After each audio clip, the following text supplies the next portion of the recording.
Check podcasts. The Bread and Butter Collective is a collection of hospitality professionals working together to help strengthen our industry to build strong culture, community, and sustainability. I'm Calen McNeil. And I'm Sam Jones. And this is the Bread and Butter Podcast.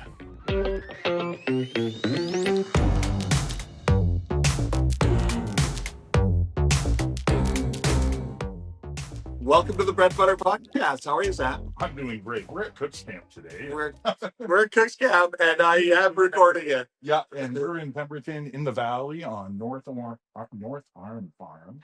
And what an incredible picturesque spot. Like, it's unreal. yeah, the mountains are all around us. We're in this incredibly beautiful valley filled with farm fields and, well, tents this weekend. Yeah, it's an amazing event that's put on by the Chef's Table Society of British Columbia, group of chefs that are spearheading, all that's good about British Columbia food and dining, and, there's farming aspects and all that stuff is amazing. And cook culture, really. Yeah. It really feels like the community coming together up here. Well, what did we witness this morning? Bluefin Butchery. Oh my God, $25,000 worth of tuna or something unreal was driven But here. sustainably sourced. Sustainably sourced, and they knew who caught the fish, who put it on the boat, who put it on the truck, who drove it here, and then you had some really special guest chefs come in and butcher them for us live. It's amazing. Then we get to enjoy it for lunch today. Yeah, it's amazing. Yesterday we watched a cow come in live and then walk away dead.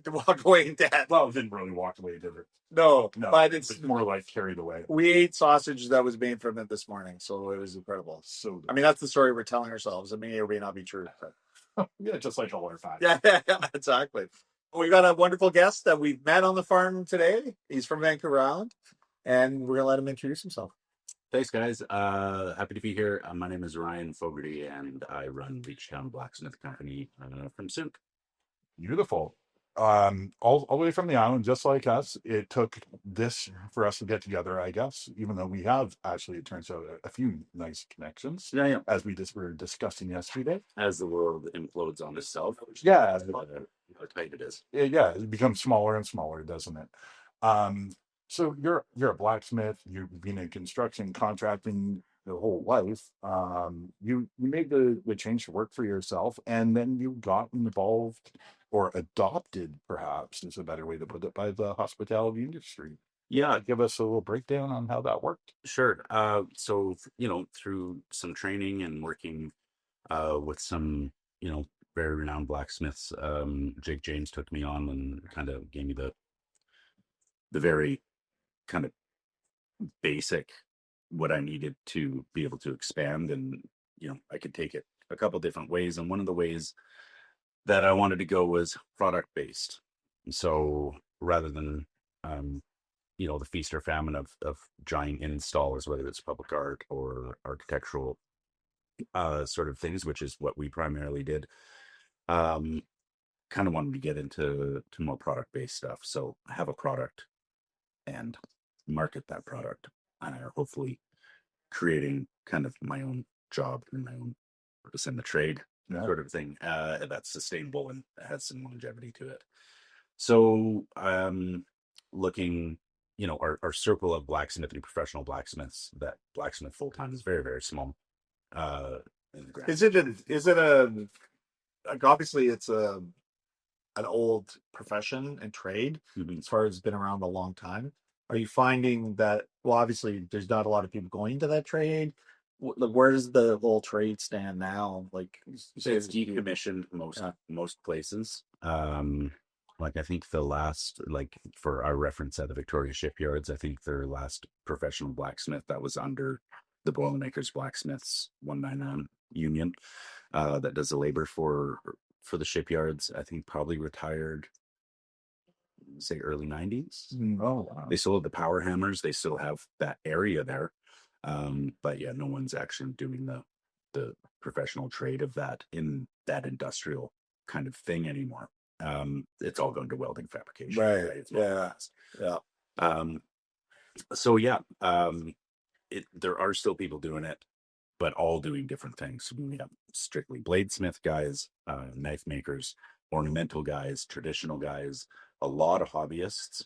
Yeah, it feels like it's really coming into its own in the hobby form, right? Yeah, and then for that to happen, the Force and Fire television show was a big thing. We have an association on Vancouver Island called the Vancouver Island Blacksmith Association that nurtures the craft from absolute grassroots. And anyone listening, watching, great association to be a part of if it's something you're looking to get into. They're currently, from what I know, and I don't want to speak for them, but they're taking over animation at the various museums on the island. So from Courtney, Souk, Saanich Historical Society, they all have active blacksmith shops. Oh wow. No one to run them. Oh, Right. So FIBA is really kind of stepping up to make sure there's this rotation of animation of the old craft. So they're a really good resource. But back to the culinary intro, the product I want to do is culinary stuff. So I didn't see a lot of blacksmiths in the online community or whatever. There's, steak flippers, standard hobbyist type of little designs, that spatulas, that sort of stuff. I wanted to get into cookware. I love cooking. like pans. Yep. Carbon steel cookware versus like foundry cast iron, right? And I started a company with master carver Moy Sutherland, and we started doing hook knives and totem First Nations art carving. Oh, awesome. And I've since stepped away from the majority of that, but that's kind of where I cut my teeth doing sharp stuff. Yeah. And working with a lot of the same alloys that I use that I'm really comfortable with, got into making knives and cutlery. And so having the cookware and the cutlery as my products, I've been adopted kind of into the culinary scene, which is amazing. Yeah. Is the culture, is there much of a culture change from where you were to your newly adopted industry family? I was just talking about this with a couple people this weekend so far. The similarities between welding fabrication to welding fabrication culture and trades to kitchen culture and trades. There's a lot of similarities. Okay. A lot. And processes, everything that tradespeople excel. Tradespeople that excel in process. They excel in method, ducks in a row, keep that quality, keep be aware of all the things, but still turn out a product at the end. A lot of similarities between that.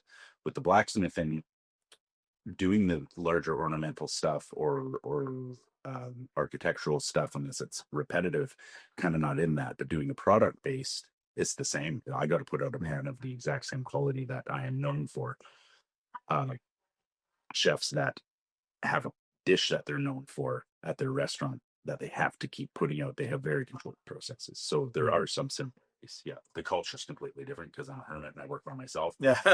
And there's no yelling unless, I'm yelling at an inanimate object 90% of the time. Right? Get bent. Well, I'll drop something and swear, right? So yeah, it's more of that kind of culture in my shop because it's just me. But for the actual product, at the very end of the day, when it's set on a table, a lot of the same controls and a lot of the same attitude, I think, that I share with a bunch of the chefs here, which is neat to see. Yeah. No, that's great. You came here with a purpose this weekend, or this week, I guess, but weekend feels like. No, midweek. You came here with your truck full of something. Mm-hmm. It looks like a monstrosity is built with love and ingenuity. From the Stone Age. From the Stone Age. It's amazing.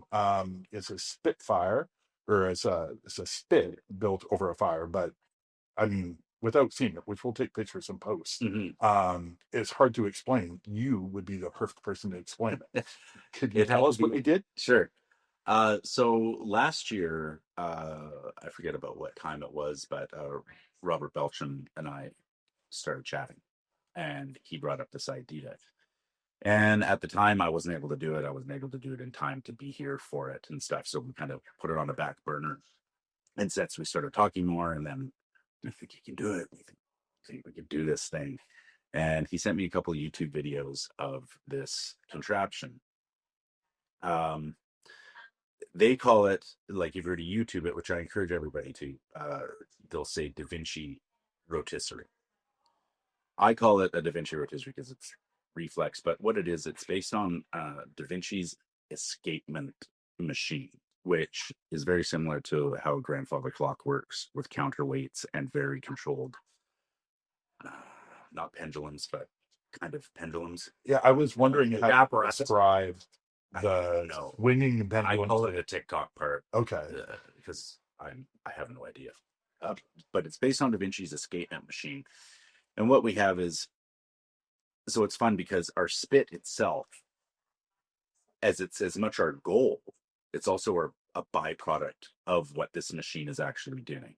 We just put the rope around a thing to drive it. Yeah. So we have this engine, and the engine is a counterweight that we have about 20 feet in the air, full of water. That's in it. There's a series of pulleys, so I've introduced a block and tackle kind of system to it to triple my time. The time to The which the time buckets so to how long this bucket, because the only variable I knew when I started building this monstrosity was that the higher the bucket, the longer I have, but before the chef has to crank that thing back, because they're not perpetual. And there's no water source to keep dripping like a water mill or anything like that. It's pull it up and you get 10 minutes of rotisserie action. So that weight is connected to a frame with a T-bar, and from the T-bar hangs two weights. And when that thing has enough inertia from the weight of the bucket dropping to wrap the strings around what I call the goalposts on the outside, and as they unwind, that is the timing of how fast that bucket is going to drop. Every single one of those things I found while I was building was a variable for success or failure. The length of the strings mattered, the weight on the end of the strings mattered. So I played with forging different weights of metal in order to test that. If they're too light, they spin around and would flip over themselves and get locked. And now you're and it's just more maintenance. So as that machine ticks, our byproduct and purpose is to drive something. We wrap that rope around a pulley that is attached. That is the rotisserie. So yesterday, I've only had this thing fall. I've stood there at 3 a.m. brain built this thing. The videos that you see, I'm sure there's 6 hours of footage, and they're cooking a grouse or a chicken or something. There's probably 6 hours of footage. We're watching a minute and a half. It's not showing, even with the close to zero tolerances you have with metal for working. I was cutting it apart and putting it back together. These guys are making it with a Swiss Army knife and a hatchet, which is admirable. But I know we're looking at that machine through rose-colored glass. Yeah, it's a perfect. The best that would possibly be. Absolutely the best footage that they have. They didn't show it flipping and wrapping on itself on how many times they have to untangle. Well, that's all. It's not a functioning stuff. That's just edited down. It looks like it's really good. Yeah, exactly. Well, anything, that takes that level of sort of, I wouldn't call sophistication, but it's very an old formula of how they would have done stuff, right? Well, I don't know. I don't think this. Well, Da Vinci, yes. Yeah, the idea had to make it move on its own. Yeah, but that idea didn't take off from his time to now. It kind of got lost, it feels like. Oh, it's in something else. Like, incorporated in clocks. If you look up the escapement thing, I'm sure we can find that in some clock of sorts. This, I'm sure, wasn't intended to be a rotisserie machine. Yeah. But the romantic part of thinking about that is you either had a child scullery slave that would just turn the king's meat all day, right? And just on the spit and then shift the kid out, and some other kid comes in. Then we started breeding dogs that will run in a gear reduction hamster wheel. Yeah. And then push the dog out. Yeah. Oh man, straight up. That's crazy. Little terriers that will run for run all day. My dog would totally do that. Yeah. As long as there's a ball in front of I have a bully breed, and he would not. Yeah. He'd be like, "Oh, this is it." Never mind. Yeah. You're Yeah. bamboozling me into working. So yeah, I don't think this was ever purposefully used as a rotisserie. I think these creative bushcraft guys thought this could work, and it does work, and it is pretty trippy. And so at home, setting this thing up and building it, I tried it, 20 times. It's working. Yeah. It's how much time does it take? We're getting 10 minutes out of the thing before it went back up. And it's like, that's as good as we're going to get. So what is that process from not sorry to drop, but so you get 10 minutes, and then obviously when you're cooking something, having it rotate evenly and consistently is kind of an important aspect of the cooking component. Like, what does that gap look like? How does that transition go when you're fulfilled that whole cycle? Sure. So one thing that when I was doing tests at home, I was putting off-centered weights onto the rotisserie because I need to know how much gumption I need to grip and still roll if my weight is all the way at the bottom. So I had no idea. One of the variables that was unknown was what we were going to put on here and what the weight was going to be. But in theory, we could probably put 100 and something pounds on there if it's completely balanced in the middle by just adding a bit more water to the bucket. Right. As long as that rope is gripping on that pulley, Yeah. then in theory, as long as it's completely balanced, like if we did a donair roll on there or porchetta or something, porchetta on there, it's not perfectly round. I didn't know if it's balanced, we might be able to put 150 pounds on it. Yeah. So that was my big one, because if there's off weight, if we were going to do a pig on there, the backside's going to be heavier. And to get that back up and around, I wasn't sure if that would end up working because how much wire and clamps and forks and stuff we put in there. So we did a full side of loin with bone in, and all back fat and skin. And so I'm going to say that was probably about 30 pounds of meat. What did you guys say? Anyway. Yeah. No. More maybe. Yeah. And it wasn't perfectly balanced because it was frozen when we had to put it on. So I actually went and got an auger drill bit from the farmer. Oh. And we drilled through it, and then I cleaned it, whatever. But auger bit through the frozen pieces, and then salted it and stuff like that, and put it on. And it was on there for 5 hours. Wow. And nothing went wrong with the rope. Yeah. Couldn't believe it. Were you shocked? My 3 a.m. brain. I had a few of them. It was like, oh my God, I didn't make the level adjustable from the fire. Yeah. So then I had to cut some things apart for goofy things like that, right? Or what's the safety thing for having this thing fall over if it's windy up here? So I put some hooks. Oh my God. Yeah. I think that's why we guy wired it down, right? So a lot of 3 a.m. wake ups, like, oh, I didn't think of this, or I should have done this, or.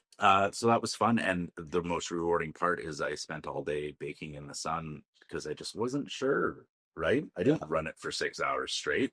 Wrapping it up every 10 minutes. I'm going to do that calculation.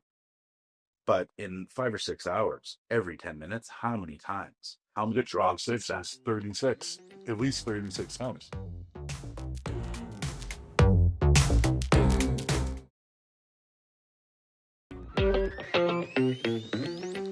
Yeah. And it was flawless, and everyone's really stoked. I'm working with Luke Kennedy as the pit master. Oh yeah, Luke. He has a lot of good energy, so he was pretty stoked. And I had talked to Robert about it, being like, dude, we're only getting 10 minutes out of the drop. It's going to drive your chef bananas. Like, could you? My biggest is you crank the thing up, you go put your gloves on to cut some onions. All of a sudden, it's done. Gloves off. Crank the thing up again. We got enough folks here that want to pitch in and kind of work with this infernal contraption to have a part in it. So it's a lot of fun. The community's coming over. I didn't think it would be such a hit. Yeah. Which makes me feel pretty good. It was just I was just praying it was going to work for the event. Oh my! So I'm really stoked to not have it in my yard anymore. Yeah. And I'm really stoked to leave it here. I'm going to be a deadbeat dad to this thing. I'll see it once a year. Yeah. Right? I'll bring it a new piece maybe and replace some pulleys or something. But I'm stoked on the success, and I'm stoked to not look at it anymore. I know it's not your job to build these kind of contraptions, but is this the kind of thing that makes you think I could build really wild, weird cooking contraptions like this for other events for people? Absolutely. And I have done that with teaming up with Scott Gurney and Bury and the Beast. Okay. We did a big pyramid, a 10-foot by 10-foot by 10-foot tall pyramid that myself and Matthias with Self-Fire and Emily, we decided to do 70 birds, 70 chickens on it at each event last year. This year we have been doing 2 fully butchered pigs and all the prime cuts, and it's been really successful. We just finished Calgary a couple weeks ago, and then the coming up, so we'll be doing that there. And there's certain things about this, like when I decided, it was funny because doing the modifications on the pyramid before this year's circle and tour, Matthias and I had some modifications to do. So we're laying out stuff and we're putting like pork belly racks and fabricating these different things so we can slide and move and maximize the heat and the power of the pyramid. And it's funny because when I'm in my zone as a fabricator or a blacksmith, I'm very much like a chef. Like it's easier for me to do it, get it out of the way. Yeah. Right. Yeah. So he senses this. He's like, "Are you upset? Are you?" And I was like, "No, dude. We just got to get it done. I'm working for free, guys. Just give me that thing. I'll come Out of my way. Give me that. I'll use the grinder. What can I do? What can I do? Nothing. Beat it. Not quite like that. But get out. Here. Go do this or something." And he's like, "I don't want you to be mad at me." I was like, "Dude, this is my hamburgers." Yeah, exactly. Yeah. It isn't, but it is. It's not. It is a skill set that I possess. Yeah. And I'm pretty good at it with the fabrication, but I quit that. Yeah. Right. I quit. Right. And not that the burgers are bad. Burgers. Yeah. So he's chefs sponsored by Big Will Burger, by the way. Thanks, Big Will Burger. So it's that stepped down part of what you're trained to do or what you're right. Yeah. So he was like, "Oh, I get it. It's your burger." And I was like, "It's kind of my burger." But when it's funny because I say, "No, I don't do this kind of thing." Yeah. And then you get this thing here working for 6 hours without a hitch, and it's just like, "No, I do fucking do this thing." Yeah. And it's like, one of the many things maybe that you. Yeah, and maybe it is going to be one of those things. So Matthias and I are designing barbecues, Argentinian style. I love that. Barbecues. There's going to be some different fabrication components to Leechtown coming up in the next little while here because of working and doing these things for fun events. And there's a lot of conversation I'm having out there with people that I would never end up talking to if it hadn't been for this. If it hadn't, I could come here. Yeah, I could follow, half a dozen people that I know enough to follow around like a lost. Don't leave me alone. Just standing there cranking out my machine, I've met 100 people. Yeah. Everybody's curious and interested. Everyone wants to talk about it. And well, I think that's the expansion of, when you look at what your trade and what your specialty is, or even what your idea of what you're going to be doing was or is, and then you meet a group of people that can apply it in this way. Even though, like you said, it's kind of like burger, like these things are easy to do, and it's not the technical craft stuff that you probably want to do.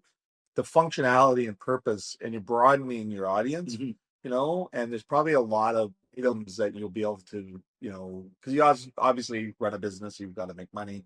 So having products in different ways that you can connect with certain communities, like I love that you're going to be making, pans and, and barbecues with Matthias, and that's another whole thing, even when I think of Matthias and Self-Fire and Emily, what they're doing with the Argentinian barbecue stuff. There's so many rules with cooking with wood and open flame and all this stuff. But when it comes to what they're doing and the authenticity of it and marrying it with the blacksmith component, like you're talking about stuff that was being done for hundreds of years, thousands of years, sometimes potentially, Mhm. in the form of cooking. Like since they've had fire, since they've had metal and steelwork, and there's a craft to it that I don't know. It's It's a exciting. great joining Yeah. of key industries. Like it just works because you have to be able to protect your food from the fire, and Yeah. the way then do it with the metal. I can't help but think that we should talk about how to make a coffee roaster. Oh, heaven's sake. Do most things? Yeah, Okay. yeah. Done. Because I'm That'd be discouraged with I've got some old drawings of some old kind of ball coffee roasters that turn is like a globe kind of. It's I really Old want to school. do work with an old ocean buoy. I oh want to track down. I have a plan for what I'm going to do with it, okay. but that's also a really cool idea. Huh. Well, Yes. Well, Like, are these old? Yeah. Are those ocean ones? Are they what are they like? Like what they're Okay. like? Are they metal? Yeah. Okay. Yeah. And you remember back, I don't know if you remember, but someone sent me a post that one washed up in like Sax Point Park. Oh. And it was like, who's got a crane truck? Come get this thing. You know who got it? Fire and Fry. Oh yeah. I don't buy it. Yeah. So I'm like, dude, I heard you got this thing. Or no, I drove by his place. Yeah, and you saw it. Old Boss's Forge, and it's his address sign. Oh, And I'm like, dang. Yeah. You could have just built that. I will trade you. What do you want for that? Yeah, I'll build you a new Heat the sign. oven out of the top half, Yeah. and then some form of barbecue base out of the next one, or an upside down, like one of those Iranian bread thing, right, where you put the bread on the outside, and it's in flatbread naan situation. Oh. So I have ideas, but I want to work with some round stuff. A coffee roaster, live fire coffee roaster would be next level. It would be pretty cool. Yeah. Well, $50 a pound, baby. Yeah. That's bottom line price. Yeah, but I mean that's a specialty product, right? Like I think that's awesome. So interesting.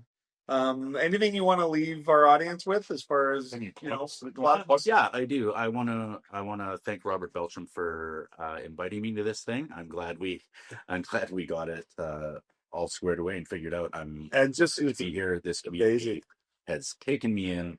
Well, now you know the community. Once they grab you, they don't let you go. Well, I hope not. I was doing lots of other things like 30 years ago, and then all of a sudden, Don't fall if you see me tripping. Yeah, no. You know what I mean? Because it may happen. Also, shout out to David Lang and the Camosun Culinary Program. Oh yeah, absolutely. And for teaming up with me, we did a raffle. I sent 3 students here. Oh, 3 of the 8 that came. We did a raffle for that, and so shout out to him for helping facilitate. And everyone I'm meeting. Everyone is just super great. It's such a positive batch of people here. Yeah, they're all really nice, aren't they? Yeah. It's great. Including yourself. And thank you guys. Absolutely. Well, we're happy to have you here, and we're happy to have the guests. We're bringing on Robert Belcham to talk about Cook's Camp. So better explain to our audience what we're all doing up here. Yeah. And a lot of us are here because of Robert. So Am I just gonna transfer the sweaty headphones? yeah, absolutely. Yeah. It's just I love that. Careful on this bench, brother. Yeah. Yeah. We got the counter. Yeah, It's here. we got the Thanks so counter. much for that. That was a great. That was awesome. Yeah. Thank you. Yeah. Yeah, that was really great. I appreciate your time and your energy. Bye, everyone. This is most smooth. This is a smooth transition. The seat's still warm. Yeah, I love it.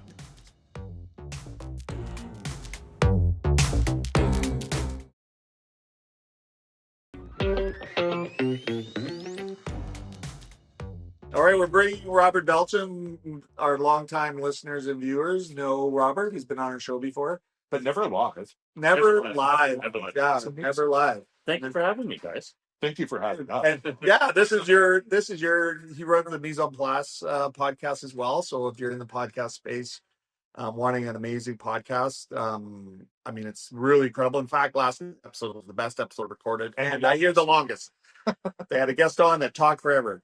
I think there's a lot of backlog episodes that are wonderful of your podcast. Oh, thank you. Yeah, it's up close to 100 episodes now. Crazy. Yeah, it's unreal. And so it's such good content, especially in the cook space and the hospitality space. Yeah. It's amazing content. So if you're in the space or looking for more information, Mise en Place podcast is incredible. Robert, Cooks Camp.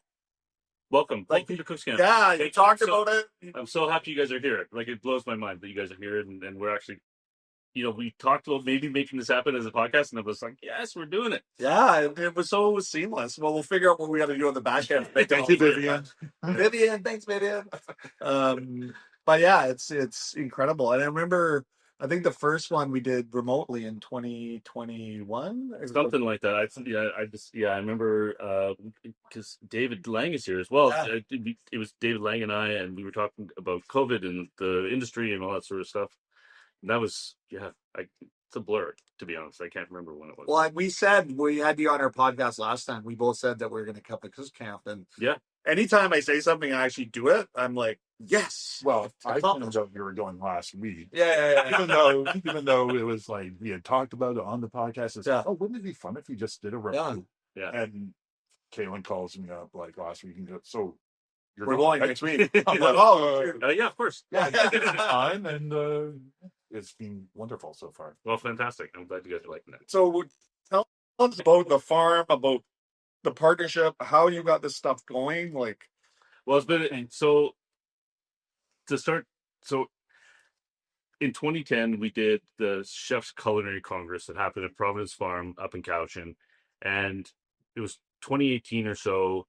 And I was like, we should do a return to that sort of idea of having a congress or having a bunch of chefs together cooking for each other, and it grew from there. And then we were all ready to do it 2020 on here at Northern Farm, and all these plans had been set into motion 2019, 2018, 2019, and then obviously the great pivot happened, and we had to cancel that for 2020, and then we decided to continue on planning, but we decided to do it online. So we did it as a big giant Zoom call, and that's still on YouTube. It's on the Chef's Table YouTube channel. And then we kept on planning, and we was like, we got to do an in-person one, which we did the first one in 2022. 2022. is this year 3? This is year 4. Or year 4? This is actually so year Yeah, 5. yeah, yeah, It's actually year yeah. 5, Yeah. but year 4 in person. So Yeah. it's hard to keep it all in track. And then so Northern Farm being one of the most beautiful farms in British Columbia, I just love it here. It's Always have. incredible. So majestic. Yeah. Foot of Mount Currie, the Lillooet River runs in the back part of the property. It's 55 acres. And the sturdy family, Jordan and his wife Trish, have been feeding the sea to sky with unbelievable produce for the last 40 years. So they have deep, deep, deep roots in the Colorado community all through the sea to sky.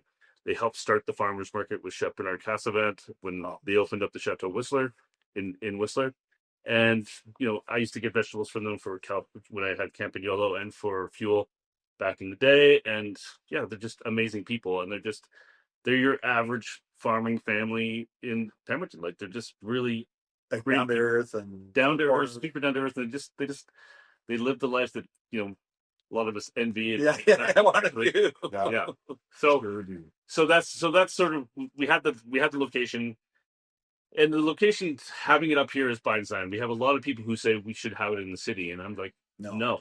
Yeah. And the reason why is so that people have to disconnect from their restaurants. Yeah. It's so important to learn how to actually disconnect, and you can't just take off if you're up at Northern Farm. Like, you go back to the city, it's a 2.5-hour drive. Yeah. And if your dishwasher calls in sad, you sort of like, Yeah, I love Alton sad. Oh, you're not going to just run back to your restaurant. Robert, I love that. Colin sad. I mean, that's what happens, right? Like, we all do this in this business. Yeah. Like, something is not going quite right, so we just drop everything and we fucking go and take care of it at the restaurant, because that's our culture, right? So the idea is to help try to stimulate this idea of changing our culture to make it so we can feel okay about disconnecting and building more resiliency within the restaurant. So you feel that your sous chef can take care of it, or your other chefs can take care of it, or your front of the house manager can help take care of it. So, because you are taking your time, to become a better leader, a better person in your own place. So all the activations are of the same vein. So every activation is to help empower people to make better decisions in their restaurants or in their life on a day-to-day basis. And we're trying to get the best speakers we possibly can with the most current and best information, and that will change year after year. Like Yeah. we had a bluefin tuna talk this morning, which was unbelievable. And 10 years ago, nobody bluefin tuna was like, you don't use bluefin tuna. Yeah. And Monterey Bay Aquarium brought this tuna up to say, hey, it's okay now. Yeah. It's If you- sustainable now. It's just if you use this tuna from this place, it's sustainable. And Ned was super bloody passionate. And Ned's incredible. he's Great speaker. great Awesome. speaker. Oh my So goodness. good. And he's just so like he just wants to empower people so much, and love working with him just because his energy is so great. And he's like loves to educate young people about what the right choices are. And Yeah. that's what he's doing. So there's that. And then, the day yesterday we did a butchery demonstration that was like absolutely bloody epic, the biggest one we've ever done. I won't get into the nitty gritty. Yeah, we kind of talked on it a little bit there. Touched on it. But did you guys? Yeah, we touched on it a little bit. We just have to be careful. We don't Yeah. want this is the thing. So animal fabrication happens on every farm in British Columbia Yeah. all the time. And we never want to bring anything like we had the best in the business here, do what they do best. We had like Ray Bucknell and we had Jay Plem and we had all these guys from Brody They're White. experts. They are the best of the best in this province.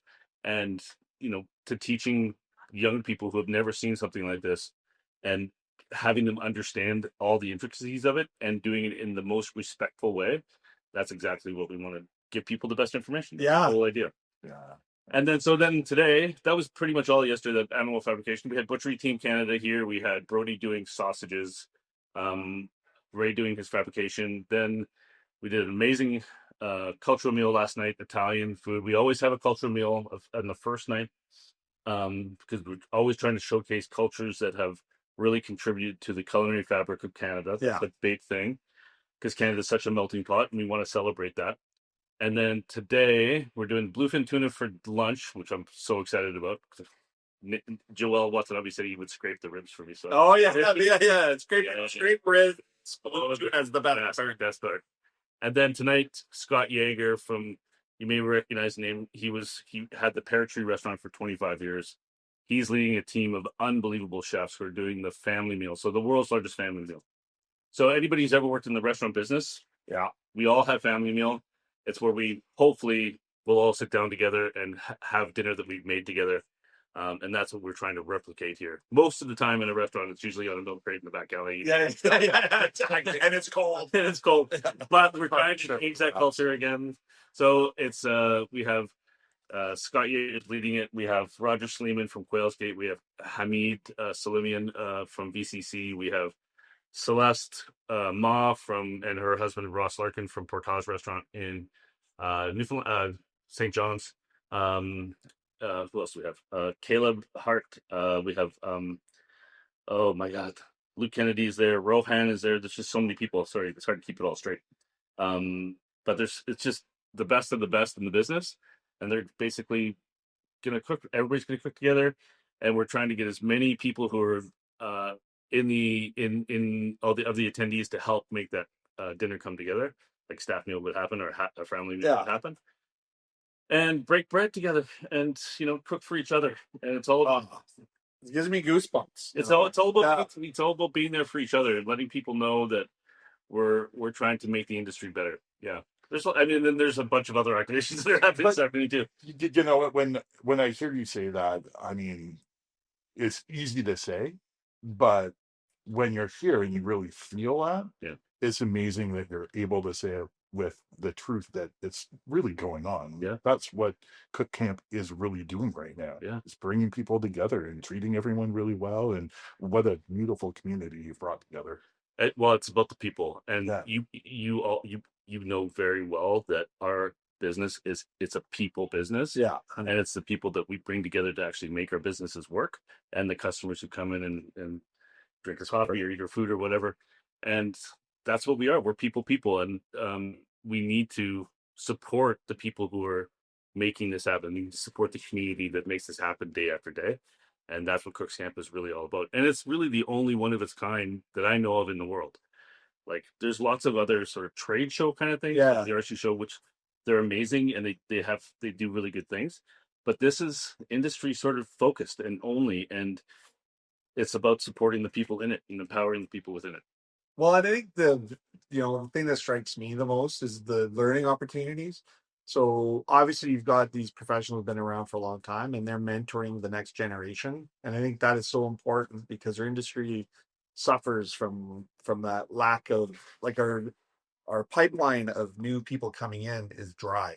Yes. And having these types of venues, I remember going to Feast of Fields on Vancouver Island and being kind of blown away. And it wasn't an educational thing, it was just a bunch of people who like food and cooking and things like that all coming together, and it was more like a customer focused event where Yeah. you sell tickets. And Yeah. this is industry focused. I know you've got a bunch of seminars today. I'm in a couple of them myself. Yes. And very educational, informative, and hopefully inspiring to that next generation. We've got some students here from culinary at Coastal College. Yeah. So they're the next generation. How can we make them successful? How can we pass on knowledge for people, because people are getting older.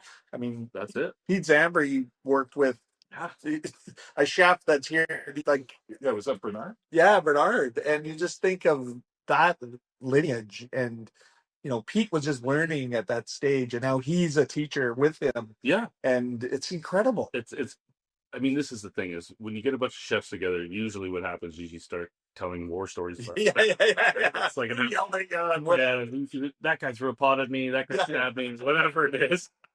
This is trying to be a little bit more positive and change.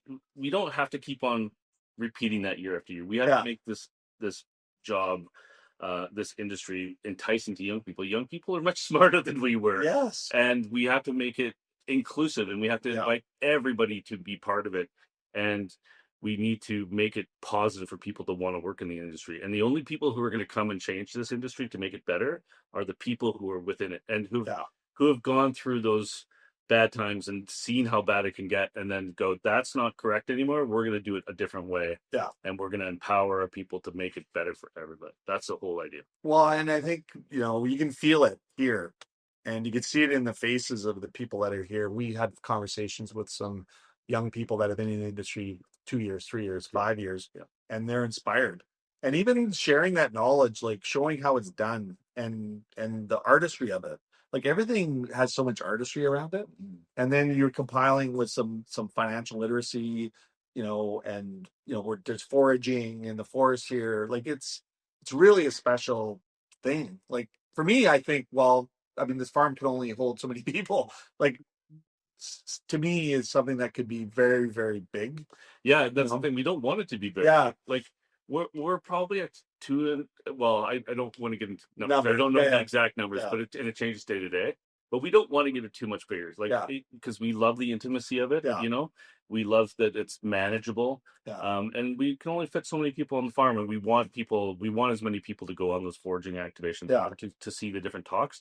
And if it got too big, then the intimacy that gets lost. Yes. Yeah. And we just wanted to make it more amplify the special parts of it every year. Make it better every year. I think that's more important. It's always about quality over quantity. Just like in our business. With technology, there's ways to spread the information that's going on here that this podcast. Absolutely. That was amazing. So I think, next year, I look forward to coming back every year. This is my first year here. I was on the virtual one. Yeah. That's right. 2022, I guess. Yeah. And or 2021 and or 2020, whatever it was.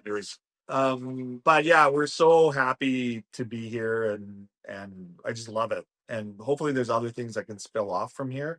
And maybe some of the stuff could be recorded and it could be on, and tell us a little bit about what Chef's Table's doing in Vancouver. I went and witnessed something last week when I did your podcast. That was the best podcast that's ever been. Yeah, the longest. It's the best information ever. Actually, no, it's not the longest. That was Alex Chen. Actually. Okay, good. You're a close second. Okay. Well, okay. Next time I'll do better. Please do. So I'm happy to be announced here today, or yesterday actually. I'm super stoked to announce that the Chef Table has been working on a project for 15 years we called it originally the Culinary Library, and then it changed to the Culinary Center to make it a bit more expansive, not just a library of books. And now we've we finally settled on a name after much debate with our board. It's going to be called the Chef's Table Society of British Columbia's Culinary Commons, or like I like to call it, the Commons. Yeah. And so we're working in partnership with Bar Green Ellingson Canada, and they have helped us in there. They have a new building that they are working out of just off of Clark Drive in Vancouver, between Venables and Hastings. They have a big warehouse space. They have all their equipment there. There's beautiful showrooms and all that sort of stuff. But upstairs, they had some unusable office space, and they were like, "Hey, would this space work for your concept of doing the library idea?" And we're like, "Hell yeah!" It was like, it's about 850 square feet or so. Plus, we have the use of their downstairs space, which is going to be a beautiful show kitchen that they're utilizing, to sell equipment to people and stuff like that. But they want it activated all the time. So we're going to have cooking classes and continuing education classes and events and all sorts of stuff to keep that space going constantly. And upstairs, we're hoping to have about 2,000 volumes of books of different types, all obviously geared towards culinary and hospitality and wine and beer and alcohol and coffee, all that sort of stuff, all the things that to hospitality, plus an archive of menus from restaurants that go back years. Like I was talking to Peter Zabris yesterday, or day before yesterday, and he has old menus from Sue Carbo's. Yes, Sue. yes. And I was like, "Can you put those in the archive?" And he's like, "They're just sitting in my closet." Yeah. And so I'm like so stoked to have those menus that him and Edward Tucson made together. And early Zabris menus. And then I asked Rob Clark. He has old menus from Star Anise when he was first got to Vancouver with Julian Bond, and so it's just going to be this history of Vancouver food through the menus, and it's going to be archived there, plus a bunch of other memorabilia. Bruno Marty's going to be donating some of his collection. Rob Clark actually said that he wants to put his Order of Canada there, which is super special. And it's going to be, we're going to have the podcast. The first podcast that we ever did was with Calen here. And the best. Yeah. Made it not the longest. And it's going to be a place where you can come and you can take a book off the shelf and like immerse yourself in these old recipes and old cool magazines. I found these gourmet magazines that go back to 1944. Like, it's unbelievable. Like the whole set from 44 to like 90. It's like every gourmet magazine through those. It's unbelievable. And just looking at the graphic design and the ads and all that sort of stuff and the recipes, it's super cool. And same with books. Like we have these really old books. We have lots of BC chefs books, and it's just it's made for our hospitality community. It's built for our hospitality community. It's for our hospitality community. But we're gonna allow just to have anybody can go in, but it's for our hospitality community. That's what it's built for, and we're super proud of it. Yeah.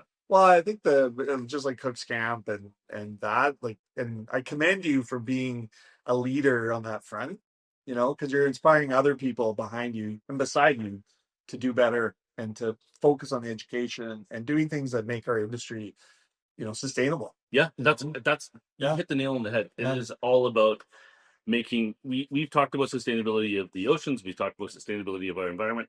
It's about the sustainability of the craft of being a hospitality professional. That's what we're talking. 100%. And that's what we are focused on. And we're focused on British Columbia, and we can change our front yard here, and that's what we need to focus on. We can't think about Canada. Yeah, that's every province has their own issues and different things. I'm focusing on British Columbia.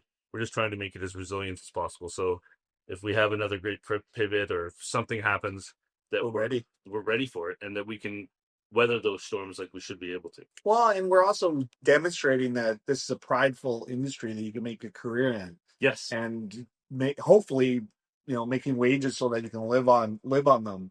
And that's the sustainability part as well. Is making sure that you can choose it as a profession, be prideful in it. Yeah. And again, I'll be talking later about this in one of the seminars, but there's more profit in this industry than just dollars. Yes. So, and if you focus, you're probably going to be disappointed. You focus on the other profit, the environment that you get out of it, being a part of breaking bread with others, the look on people's face when they have a good meal, and how they feel after, and then with the energy and eating real food that's grown in the backyard. And there's nothing better than eating something fresh. I mean, we had stuff here last night that was incredible. So yeah, it's inspiring. Well, thank you guys for doing what you do. The Bread and Butter Collective when you guys started during COVID, it was super inspirational to me, and I was like, that's what sort of spurred my mindset. It's like we, as a community, a whole community, we have a lot of very smart people in it, and we can work together to try to lift all boats and try to make our 100%. community better. So, thank you guys. Yeah, information sharing. So That's right. This is what it's all about. Yeah. Well, We thanks love it. again for providing such a wonderful venue to highlight the hospitality industry from all of Canada, from Cook Day Canada, into our future, with students coming up and being inspired, and hopefully we find a new Miss Stewart out of these new groups of people. Absolutely. I love it. Thanks, Robert. Appreciate your time. Thank you. Thanks, Robert. Bread and Butter Collective's membership includes the following local businesses: 2% Jazz, Bunny's Kitchen, Buzz Coffee House, Eagle-Ite, Big Wheel Burger, Blue Mountain Solutions, Bodega Tapas Wine Bar, Eva Schnitzel House, Farmsgate Foods and Catering, Victoria Chocolate and Company, Drum Roaster Coffee, Habit Coffee, Foo Asian Street Food, the Culinary Arts Program at Camosun, Cafe Fantastico, Fall Epi, Harold Street Brewworks, Hey Happy, House of Botang, Nikkei Ramen Ya, Jenny Marie's Cracker Company, La Pasta, La Rue Patisserie, Mocha House, Part and Parcel, Poco a Pinto Bar, Pizzeria Prima Strada, Keating Pizza, Roast, Table 9 Consulting, Sherwood Cafe and Bar, Sweets by Selena, The Collective Wine Bar and Kitchen, The Drake, Tapa Bar, The Nimble Bar Company, Ruth and Dean, The Whole Beast, The Wienery, Spoon's Diner, Truffles Inspired Catering, and Zambries. To hear more from the Bread and Butter Collective, go to checknews.ca/podcasts on Check Plus, or find us on your favorite podcasting platform.